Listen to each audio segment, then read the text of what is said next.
week 4 and our final week in Daniel. And we had a little detour for Mother's Day, and then we had a little detour last week as Pastor Blaine spoke, and he did a great job, right?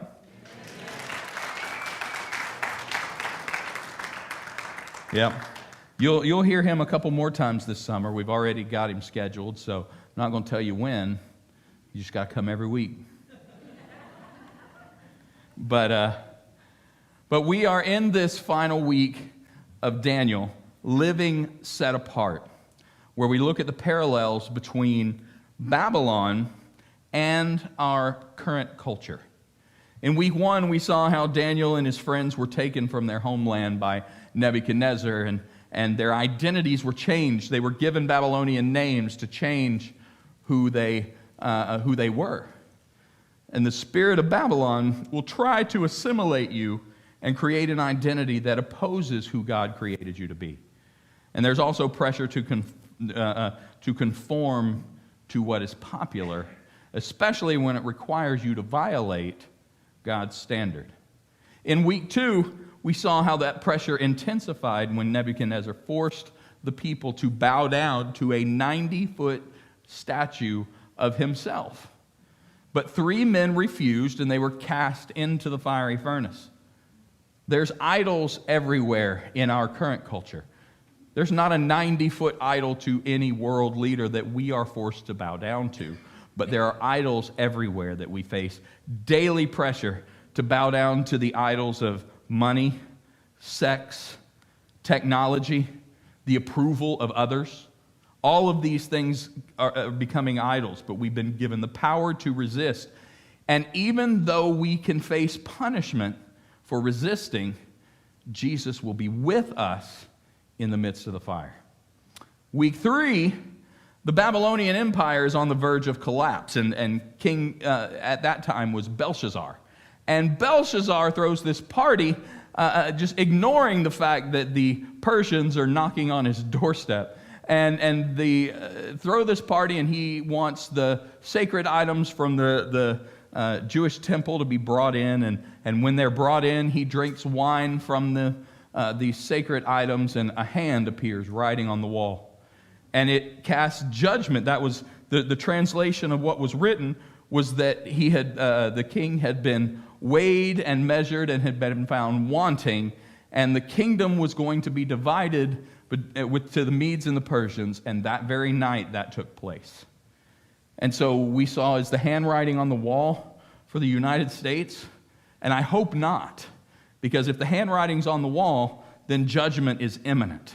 And we know judgment will come, but there's hope. There's still hope right now that while we are still on this earth, not only is there hope for you, but there's hope for your loved ones as well. There's time to repent, which all leads to the final message in this series. Daniel showing us how we can live our lives set apart in a culture that is hostile towards believers. The keynote verse for this is found in the final verse of chapter 6 in the book of Daniel, and it says, "So Daniel prospered during the reign of Darius and the reign of Cyrus the Persian." Lord, thank you for your hand of provision in the midst of a foreign land, in the midst of a place where we are not accepted by popular culture.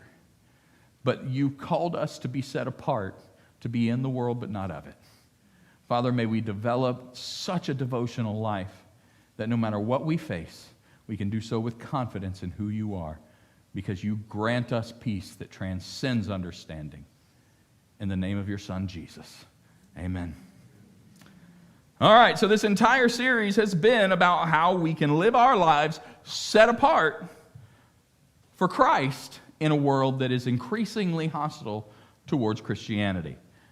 And in that last verse of chapter 6, we see that Daniel didn't just live in Babylon, but he actually prospered in Babylon. So the entire book of Daniel is 12 chapters long, but the narrative really only goes to chapter 6. Chapters 7 through 12 are prophetic. There are dreams and visions that Daniel has that he gives to the different kings. It's not chronological once you reach that point.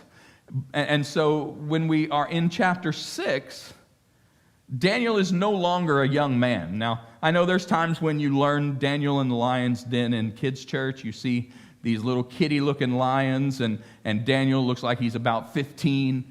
No, Daniel. By the time that Daniel is in the lion's den, this story takes place in chapter 6, he's roughly 80 years old. I'm not going to ask for a show of hands, but I know there are some that are like, well, 80 years old is young, comparatively speaking. But in his 80s now, Daniel has served, and not only has he served, but he has excelled under 3 separate administrations that we know of. The text tells us about 3 separate kings that Daniel served. Really 4, but the 3 that are specific were Nebuchadnezzar, Belshazzar, and now Darius.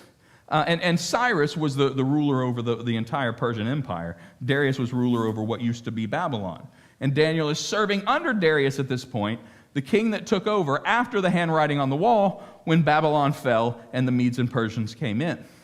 So picking it up back at the beginning of Daniel chapter 6, it pleased Darius to set over the kingdom 120 satraps to be throughout the whole kingdom, and over them 3 high officials, of whom Daniel was one, to whom these satraps should give account, so the king might suffer no loss.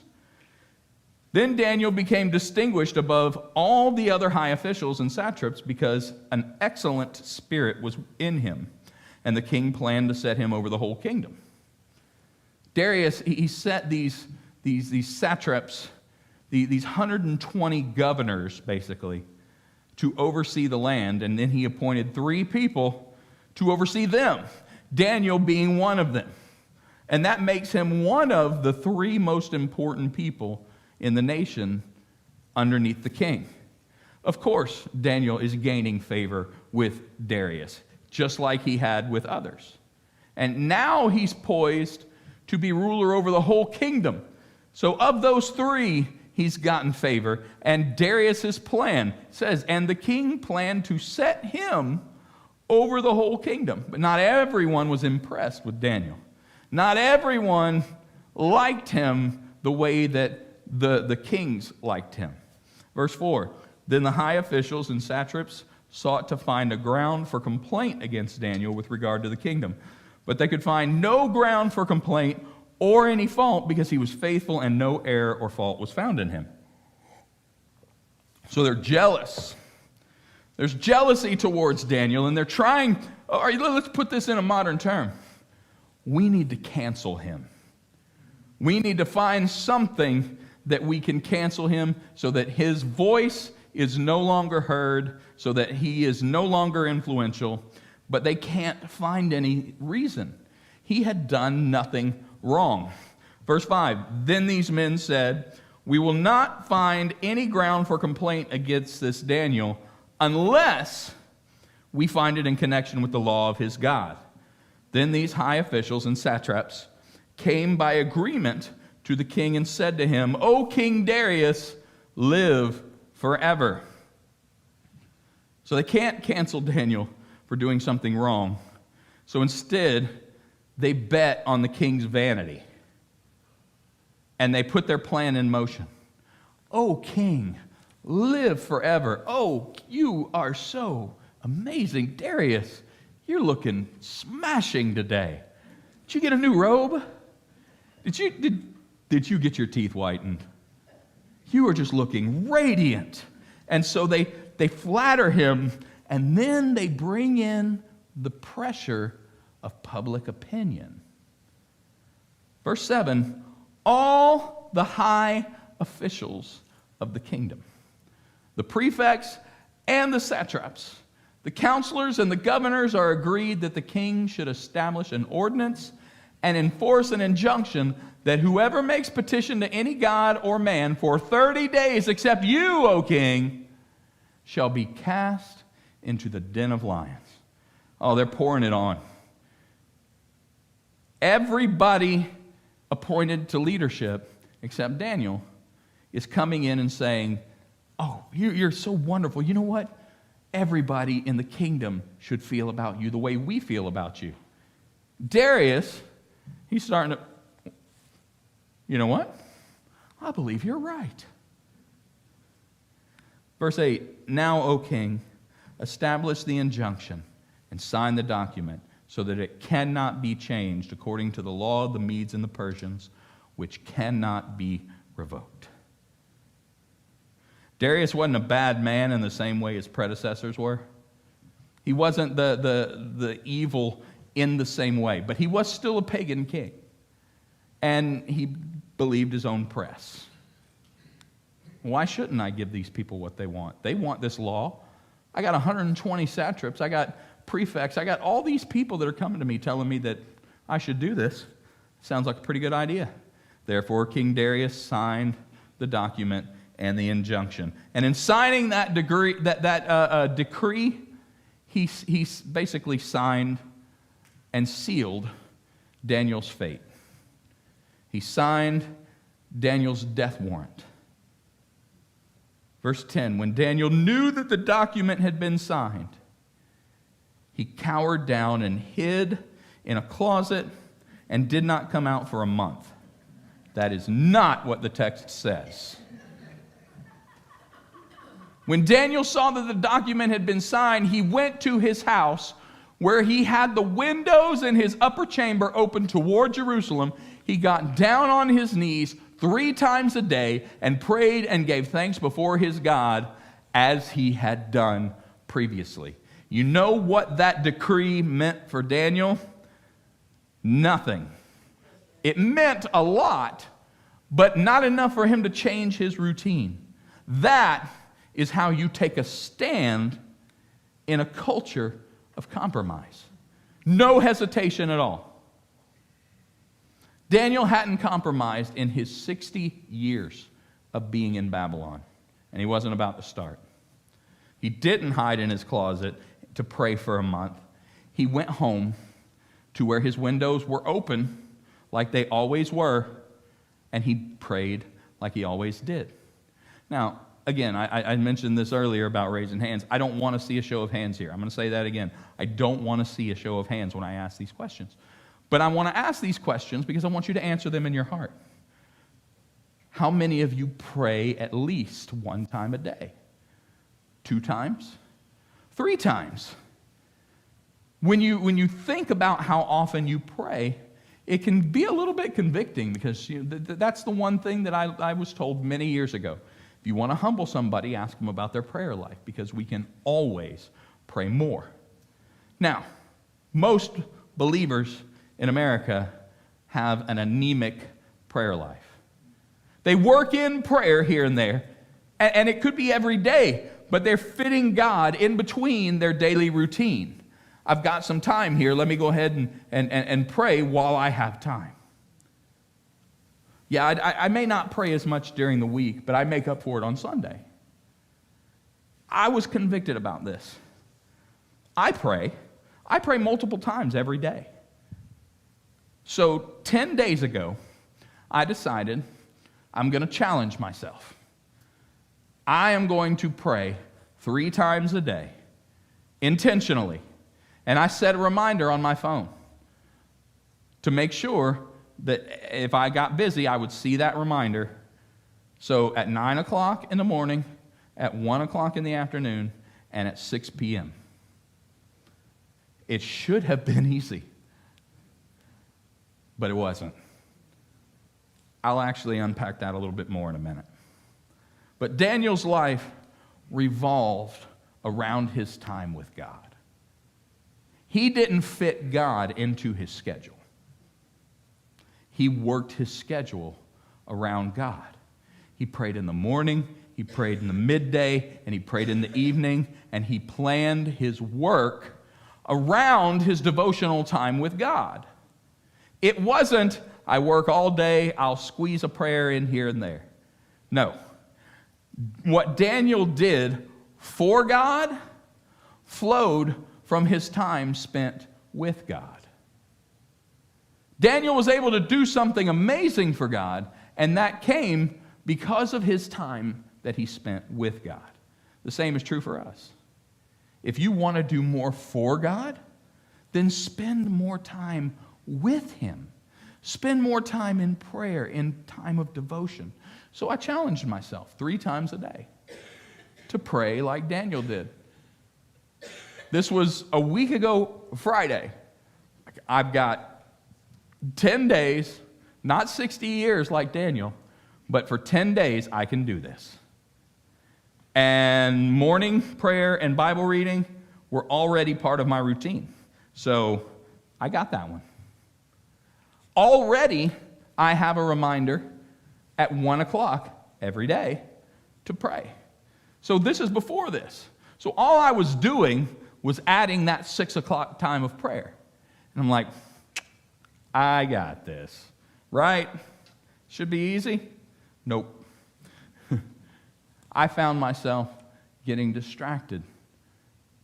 Not only was I getting distracted around that 6 p.m. time, I found that it was getting more and more difficult to pray and spend time with God during my already regular routine of doing so in the morning and at 1 o'clock in the afternoon.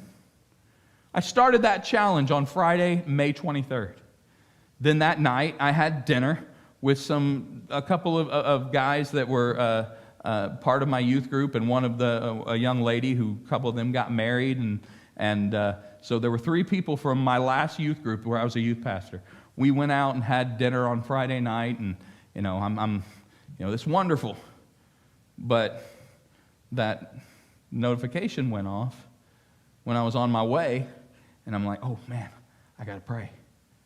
So I said a prayer, okay, but it wasn't devotion time. It was just checking. I did what I was, and that was the very first day.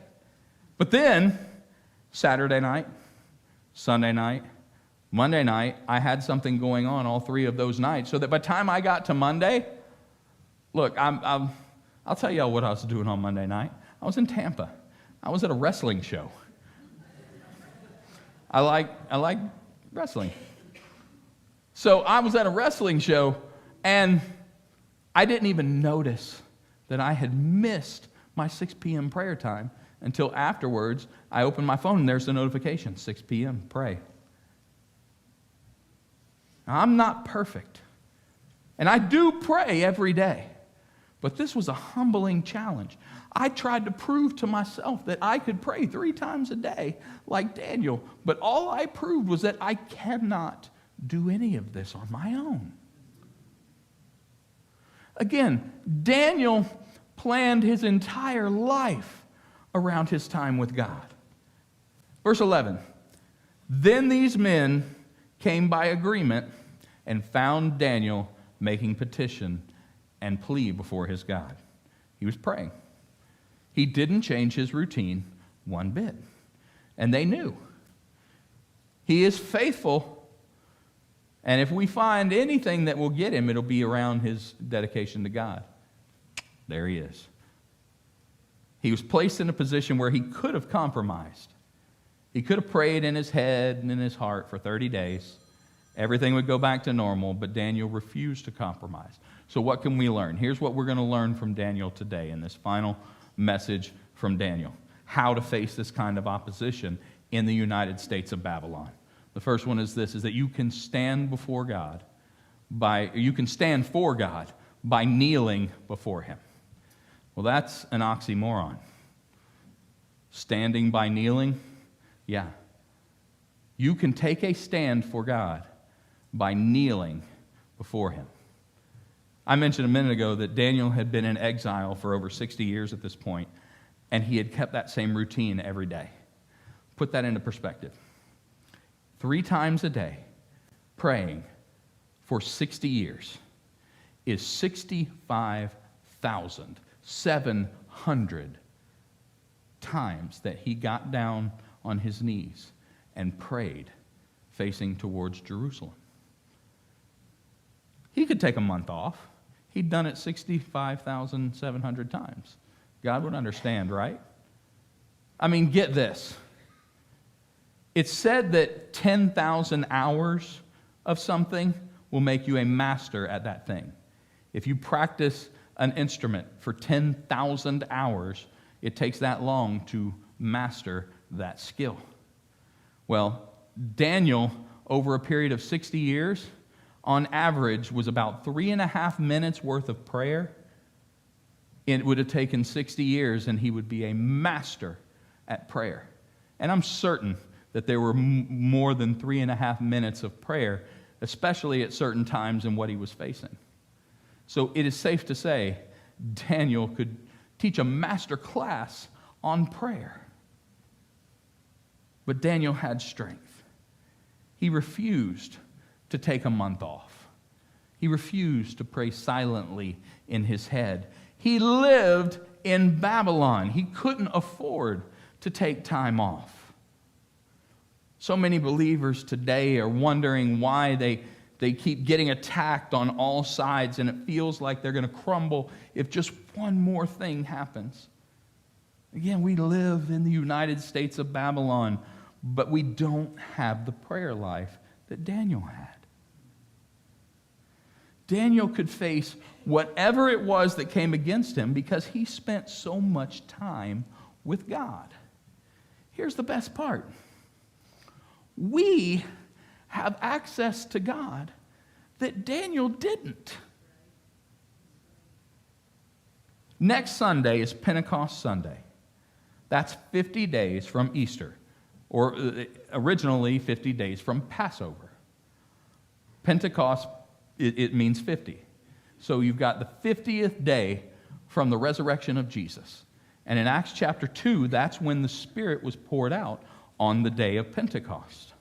And I'll talk more about that next week, but because of that event, we have access to God's presence that Daniel didn't. Jesus said in Acts 1:8, "But you will receive power when the Holy Spirit has come upon you, and you'll be my witnesses in Jerusalem and in all Judea and Samaria and to the end of the earth." So that Greek word, power, that's used there, could also be translated strength. The Holy Spirit gives us strength. So when we have time that we spend with God, and He is the center of our focus, the Spirit has been poured out on the day of Pentecost. We have Him living with us and in us, as Jesus said, and strengthening us. So the more time we spend with Him, the more He fills you, the more strength you have, the more of His presence, more time you spend in His presence, the better equipped you are to face the spirit of Babylon that you encounter on a daily basis. Back to Daniel chapter 6, verse 12. Then they came near and said before the king. This is the people. Remember that they rallied together to go to Darius and pressure him with public opinion. Look, all of us, king, you're wearing that nice robe again. You are looking even better today than you were when we saw you before. But they rallied together with public opinion after they saw Daniel praying. They came near and said before the king concerning the injunction, "O king, did you not sign an injunction that anyone who makes petition to any god or man within 30 days, except to you, O king, shall be cast into the den of lions?" The king answered and said, "The thing stands fast, according to the law of Medes and Persians, which cannot be revoked." Yeah, hey, remember that law about praying to you? Yeah, it's still in effect, right? Oh, it can't be revoked. They answered and said before the king, "Daniel, who is one of the exiles from Judah, pays no attention to you, O king, or the injunction you've signed, but makes his petition 3 times a day." And when they said that, the flood of emotions that came into Darius, he realized what had happened. Then the king, verse 14, when he heard these words, was much distressed and set his mind to deliver Daniel and labored till the sun went down to rescue him. That upset him. I'm certain that he was upset. One of the reasons is because he realized he had been duped by this group of people. He had given them positions of authority, and they used public opinion and deceived him. And that, if you've ever been deceived or lied to or caught in some sort of Look, it happens. I know way too many people that have been caught up in these scams where people will call or where people will steal your identity. And understand, it is humiliating and embarrassing when you realize you've been taken in some sort of swindle. But the other side of it wasn't just that he had been embarrassed and had been taken advantage of. He genuinely cared for Daniel. And so he spent the rest of the day trying to figure out a way to save him. He couldn't change what he had done, but he regretted that he had done it. Does that sound familiar? I know it does for me. I found myself in a position where I absolutely have regretted decisions that I've made, but I couldn't change what I've done. So these men who hated Daniel, first they were all about flattery, then they had some flattery, but it was reminding him of the law that he had signed. Now it was straight pressure. Verse 15. Then these men came by agreement to the king and said to the king, "Know, O king, that it is the law of the Medes and the Persians that no injunction or ordinance that the king establishes can be changed." At first it was, "Oh, king, live forever. We want to do this law that talks about how wonderful you are." The second time it was like, "Hey, live forever, king." That law is still in effect, right? This time it was, "Hey, king, this law is still in effect." Then the king commanded, verse 16, and Daniel was brought and cast into the den of lions. The king declared to Daniel, "May your God, whom you serve continually, deliver you." And a stone was brought and laid on the mouth of the den, and the king sealed it with his own signet and with the signet of his lords, that nothing might be changed concerning Daniel. Daniel was placed in the cave, and a stone was rolled in front. That's just like when Jesus was buried. The den of lions was intended to become Daniel's tomb. Verse 18, then the king went to his palace and spent the night fasting. No diversions were brought to him, and sleep fled from him. We don't know what happened in the lion's den. The text does not tell us what happened that night. But we do know that it was an uncomfortable night for Darius. I like to think for Daniel that it was similar to what happened in the fiery furnace. Hananiah, Mishael, and Azariah were not running around in the fiery furnace screaming, trying to escape the flames, trying to put the fire out all over themselves, because the Son of God was with them in the midst of the fire. So I don't think for a minute that Daniel spent the night hiding behind a rock or running around trying to escape and avoid the lions. I think he spent time doing what he did every day, praying, spending devotion with God. There's a famous work of art from 1892 called Daniel in the Lion's Den. And I like this, one of the reasons, because of the accuracy of Daniel not being a 15-year-old, but he's in his 80s here. But one of the things I love about this, now this artwork was created about 2,500 years after the events of Daniel. But the artist painted him facing the window, doing what he always did. So you can stand for God by kneeling before him. Second thing I want you to see today is that calm composure quiets the critics. When you spent time with God on the front end of your attack, you can relax in peace and have the confidence that God's Spirit is with you. I don't think Daniel worried while he was in there. He had peace and he had confidence. The Apostle Paul said in Philippians 4, verse 6 and 7, "Do not be anxious about anything, but in everything, by prayer and supplication with thanksgiving, let your requests be made known to God, and the peace of God, which surpasses all understanding, will guard your hearts and minds in Christ Jesus. Boil that down. Simple formula. Pray, and you'll receive peace. Don't be anxious about anything, but in everything by prayer, supplication, with thanksgiving, let your requests be made known to God.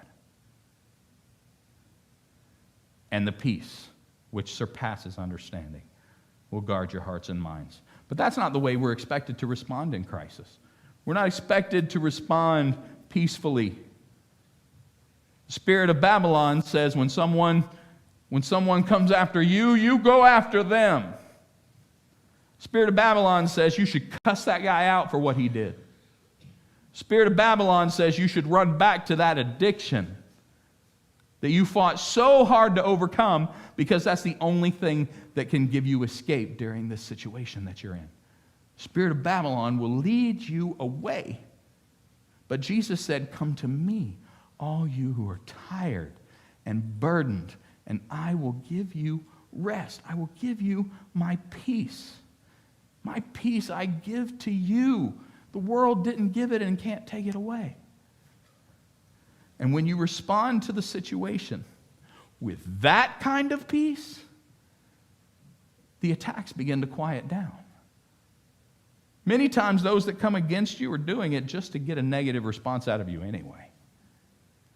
They'll pick and prod until you lose it because they're miserable, and if they can, they'll bring you down to their level. And so they'll just nag and nitpick and find other things, and what happens? They know, especially when it's someone who's close to you, know exactly what buttons to push. You're going to wear that? Well, you can't. I didn't say anything bad. I just asked a question. They start gaslighting. If you were a man, you'd do this. And they just, little by little. When you lash out, we'll see. There you go. That's exactly what I expected. You're no better than me. But when you have that peace that surpasses all understanding, get this. It will guard your hearts and minds through Jesus. But that peace quiets the opposition. Daniel had that peace. Look, if you have that peace, it shuts the mouths of those who are speaking. Daniel had that peace, and it shut the mouths of the lions that were going to eat him. Verse 19, then at the break of day, the king arose and went in haste to the den of lions. And he came near to the den where Daniel was and cried out in a tone of anguish. The king declared to Daniel, "O Daniel, servant of the living God, has your God, whom you serve continually, been able to deliver you from the lions?" I can picture him. He's got just only an ounce of hope.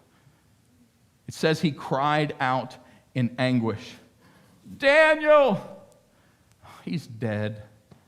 He's been dead for hours. We hadn't fed those lions in so long. He is, but I'm going to cry out. At first, he doesn't hear anything. Of course not.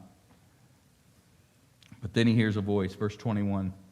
Then Daniel said to the king the same words that all those deceivers used to flatter him and trick him into putting that law in place in the first place. O king, live forever. My God sent his angel and shut the mouths of the lions, and they have not harmed me, because I was found blameless before him and also before you, O king. I have done no harm. I love this too. Verse 22. My God sent his angel. Go back. My God sent his angel. So here's the thing. Throughout the Bible, angels are mentioned so many times.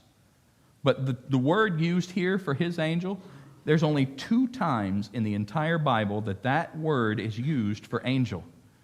The only other time that it was used to describe an angel was in chapter 3, when the boys were thrown into the fiery furnace. Nebuchadnezzar said, "Praise be to the God of Shadrach, Meshach, and Abednego, who has sent his angel and rescued his servants." What does that say? What does that tell you? That the same one who was in the fire is the same one that God sent to shut the mouths of the lions. There was an extra lion in that den that night, and it was the lion from the tribe of Judah that we know as Jesus the Messiah, the Son of the living God. Daniel had peace because he spent time with God 3 times a day for 80 years of his life. At least that 60 years while he was in Babylon, and he was a master at prayer and spending time in the presence of God. So when he needed God's presence the most, God sent his son to shut the mouths of the lion. Get this. If you've ever seen The Lion King, you know there's one lion that's the head of the pride. And when that lion comes in, all the other male and female lions are subject to the alpha. And when the alpha, the beginning, Jesus, the lion of the tribe of Judah, came in, not another lion was going to open its mouth, because Jesus was there as the Alpha and the Omega. And he's in the fire with you. He is in the lion's den with you today, right now. Give him praise because of what he has done and what he is doing. Daniel never doubted that God would be with him, just like those 3 Hebrew boys. Even if God hadn't sent Jesus, he wasn't going to compromise. Verse 23, the king was exceedingly glad and commanded that Daniel be taken up out of the den. So Daniel was taken up out of the den, and no kind of harm was found on him because he trusted in his God.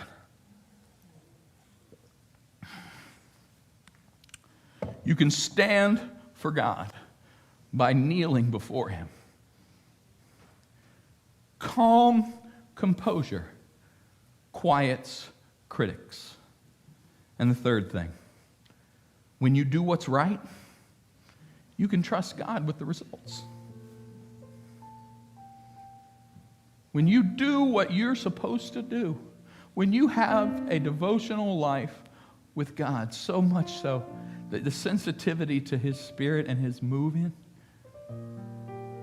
it prompts you. You don't have to worry about what's going to happen. Daniel didn't know the end of the story when he was in the middle of it.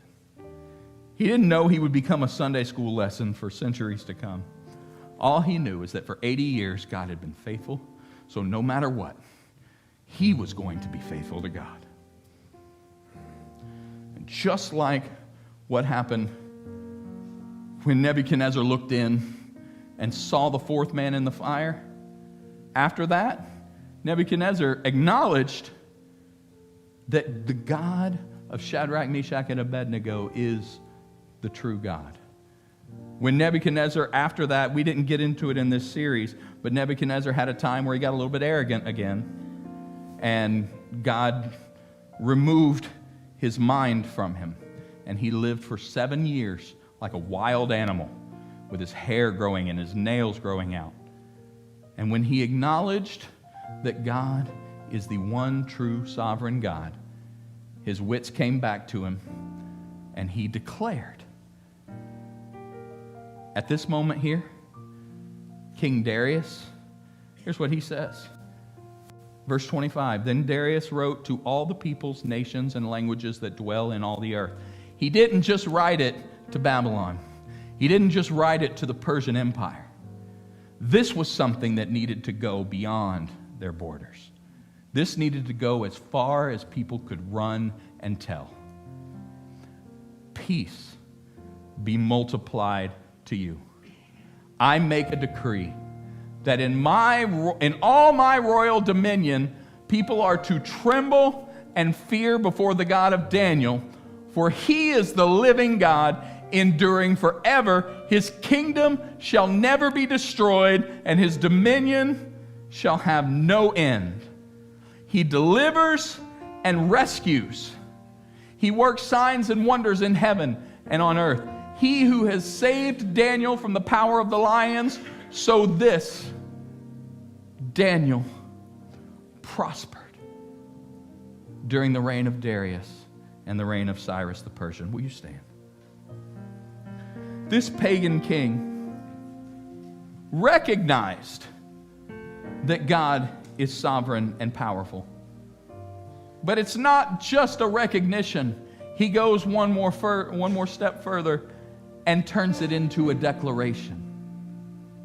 Not only do I realize that God is real, I'm going to acknowledge it, and I'm going to make sure that everybody who can know does know. All the peoples and in the nation, everywhere that he could go, they read that decree. Worship, fear. Oh, hang on. I'm going to get back in the word. Tremble and fear before the God of Daniel, for he is the living God. He endures forever. His kingdom will never be destroyed, and his dominion shall be to the end. As we move into our time of prayer, my encouragement for you this morning, do what you can to develop a devotional life like Daniel. Some of you may say, well, if Daniel started when he was 20, I'm way past that. It's never too late to start. It's never too late to start. Spend time, work your schedule around your devotion with God. Well, how am I supposed to do that? You pray and seek Him. He'll show you how. My schedule is not like... You think God doesn't know what your schedule is?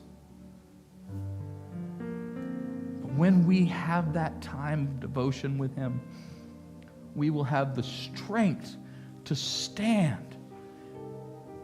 When the opposition comes, we can stand because we spent that time kneeling in His presence. And that peace comes. Calm composure quiets critics.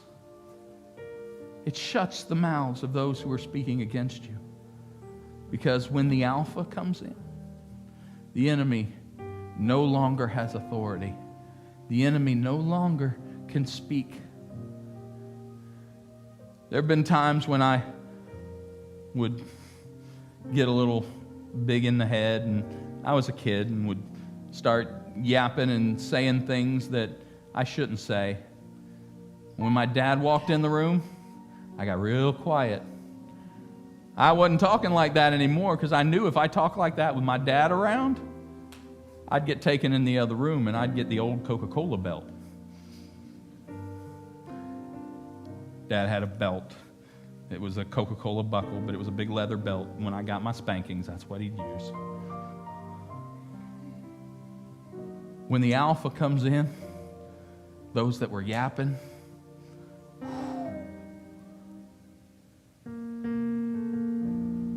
and when you do what's right, you can trust God with the rest.